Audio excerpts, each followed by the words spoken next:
por Cristo, com Cristo e em Cristo, a vós, Deus Pai Todo-Poderoso, na unidade do Espírito Santo, toda honra e toda glória, agora e para sempre. Hoje a gente comemora a festa do Santo Corpo e Sangue de Nosso Senhor Jesus Cristo, Corpus Christi ou Corpus Domini, Corpo do Senhor. Foi uma festa que começou a ser comemorada há mais ou menos 1000 anos, na Idade Média, lá por volta do ano 1080, mais ou menos, e ela foi pedida em uma revelação a uma santa, que era uma menina que ficou órfã aos 5 anos de idade, tinha feito votos depois de pobreza, obediência e castidade, a Santa Juliana.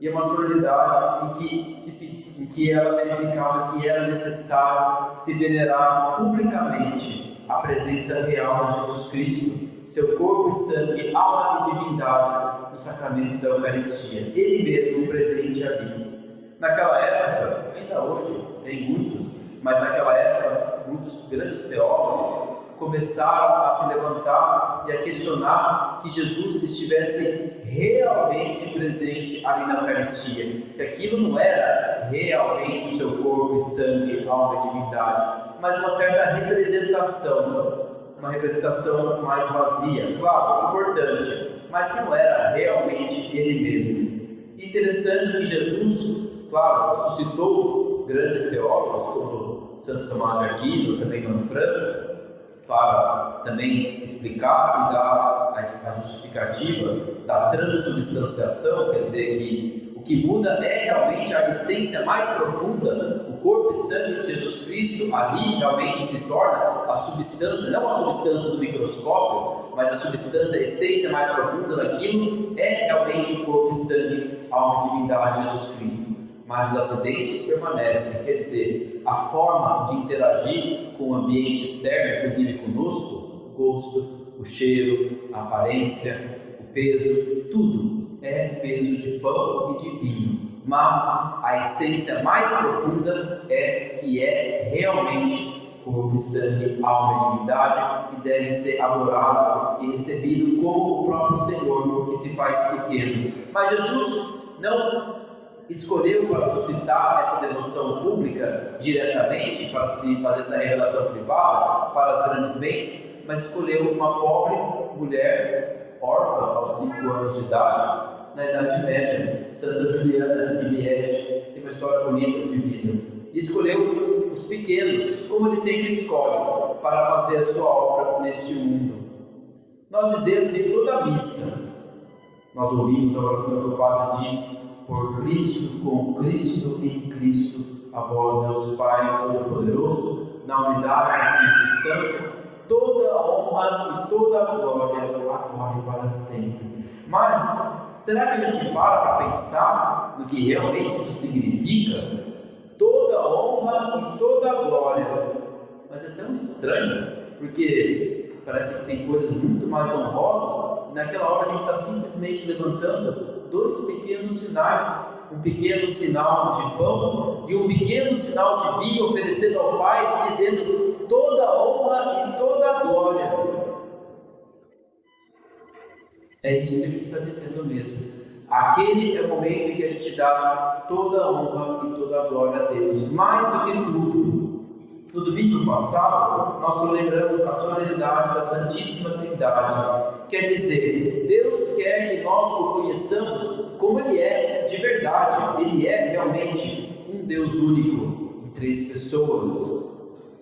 A primeira parte da oração: por Cristo, com Cristo, a vós, Deus Pai, na unidade do Espírito Santo. Hoje, nós celebramos a solenidade do corpo e sangue de Cristo, que depois de nos mostrar como Ele é, Deus quis nos mostrar como Ele deve ser adorado, como Ele quer ser adorado, como Ele quer ser louvado. É Deus que nos ensina. A gente pode reparar até na missa, as palavras, muitas delas, não fomos nós que inventamos, nem mesmo a igreja. Quando a gente cantou agora há pouco, glória a Deus nas alturas e paz na terra aos homens por Ele amados, não foi a igreja que inventou esse hino, ele foi escutado pelos anjos do céu que cantavam na noite de Natal. Quando o Padre diz as palavras da consagração, tomai todos e comei, não foi nenhum padre, ninguém que inventou essas palavras. Foi o próprio Jesus Cristo que fez isso e disse: fazei isto em memória de mim. Nós o louvamos do jeito que Ele quer e do jeito que Ele nos ensina. O povo de Israel foi libertado da escravidão do Egito, não só para deixar de ser escravos, porque, claro, naquela época tinham muitos povos que eram escravos, não só eles, mas também eles foram libertados para que eles adorassem ao único Deus e para que vivessem como irmãos, filhos deste único Deus. Mais ainda, adorar o seu único Deus era seguir a sua lei, mas especialmente confiar nele durante a caminhada naquele deserto perigoso, cheio de inimigos, animais venenosos, escorpiões, cobras, onde se passava fome, onde se passava sede. Viver da confiança no Senhor e ser alimentado por Ele mesmo, no maná. E assim não é diferente por nós também nesta vida, que vivemos como se fosse num deserto, que também passamos por muitos perigos para o corpo e para a alma, e que nós somos convidados a viver do Senhor, a viver da nossa confiança no Pai do céu, inclusive no nosso corpo, que é alimentado diretamente por Ele, na Santa Eucaristia. O povo de Israel era alimentado por Deus com o maná, dia após dia, confiando que o Senhor daria no dia seguinte o pão necessário. Então vemos aqui, adora a Deus de verdade quem cumpre a sua vontade, quem obedece os seus mandamentos e principalmente quem confia nele dia após dia e recebe dele o que é necessário para a vida deste mundo e também para a vida eterna. Como eu vivo pelo Pai, assim aquele que me come viverá por mim, diz Jesus no Evangelho de hoje. Mas o povo de Israel não conseguia fazer bem nem uma coisa e nem outra. E nem nós. Nós também somos iguaizinhos. Muitas vezes viramos as costas para os mandamentos de Deus, para o que Ele nos pede. Não vivemos como irmãos, como filhos de Deus Pai. A gente vive muitas vezes, quando a gente crê em Deus, como filhos únicos de Deus Pai, como se Ele fosse só o meu Pai e não o pai daquela pessoa que eu não gosto. Vivemos como se Deus fosse o meu avô, que me dá tudo o que eu quero, e não o meu Pai, que me ensina e que me educa. Muitas vezes a gente não confia nele, a gente confia apenas em nós mesmos, ou nas coisas, ou no dinheiro, ou nas pessoas, ou nos esquemas, ou então a gente não confia em nada. Como dar toda a honra e toda a glória ao Pai?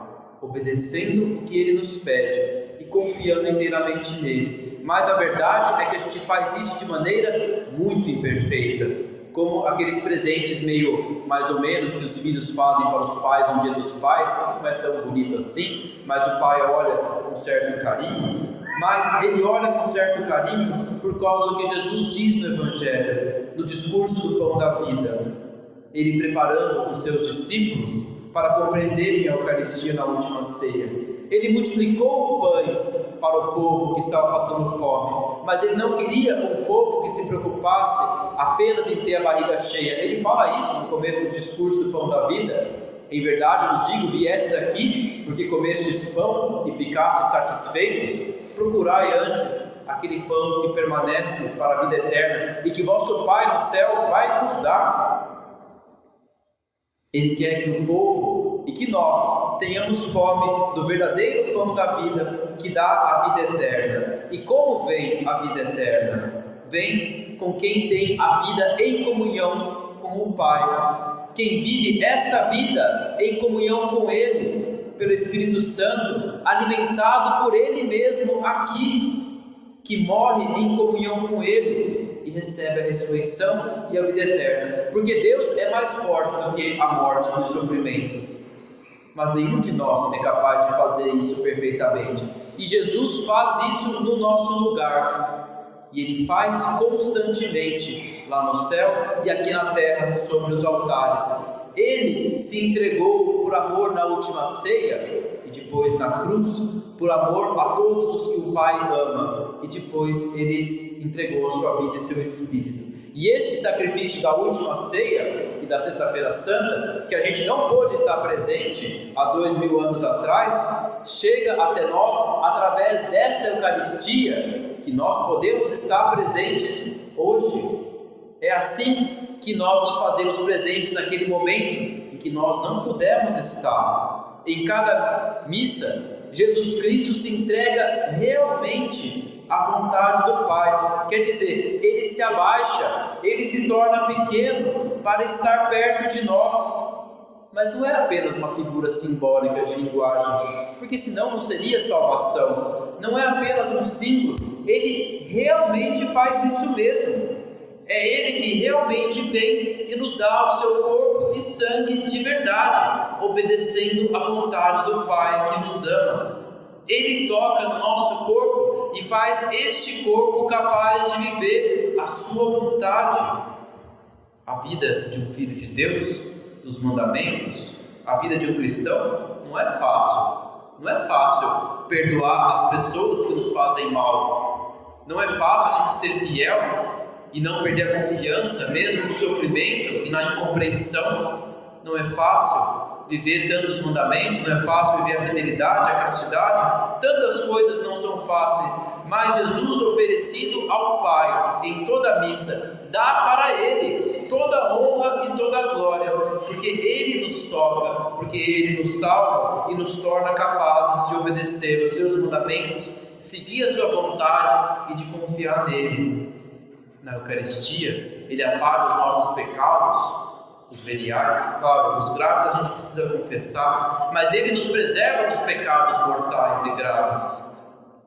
Na missa, adoramos a Deus, não como nós inventamos ou como nós achamos melhor, mas como Ele pediu na sua última ceia, no seu último desejo. Damos glória, toda honra e toda glória, não porque nós somos grandes adoradores ou porque damos grandes louvores, mas porque Jesus se torna presente de verdade, pequeno e nos salva. Ele obedece de novo à vontade do Pai e dá para Ele toda a honra e toda a glória, em toda a humildade. A gente enxerga melhor isso, é que aqui a gente está numa igreja bonita, mas talvez os mais antigos, que viram essa igreja quando ela era bem simplesinha, podiam imaginar o que era realmente isso de toda a honra e toda a glória. Quando o padre vinha aqui numa igreja simplesinha, ainda por construção, levantava aquele simples sinal de pão e aquele simples sinal de vinho e dizia: toda a honra e toda a glória, agora e para sempre. Aí a gente compreende a humildade realmente de Jesus. Como que nós podemos colaborar com Ele? Primeiro, nos tornando como Ele, pequenos e humildes. Jesus dá toda a honra e toda a glória ao Pai quando Ele se faz pequeno por amor a nós. A Eucaristia é o Cristo pequeno e dá frutos em quem se faz pequeno, quem não se importa de se abaixar de novo e aprender, servir, perdoar. Por isso que Jesus na última ceia começa lavando os pés dos discípulos antes de instituir a Eucaristia.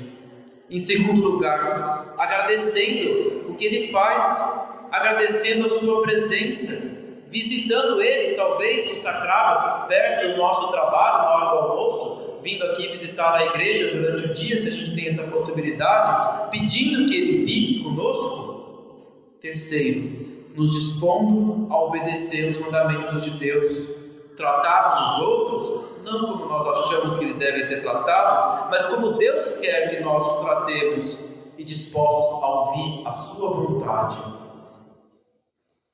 Hoje na Eucaristia a gente pode dizer: Senhor Jesus, eu reconheço que Tu estás realmente aqui, debaixo destas aparências. Eu Te agradeço a Sua presença. Te peço que o Senhor me torne capaz de fazer a Sua vontade, que o Senhor me preserve este corpo que Te recebe para a vida eterna e a ressurreição.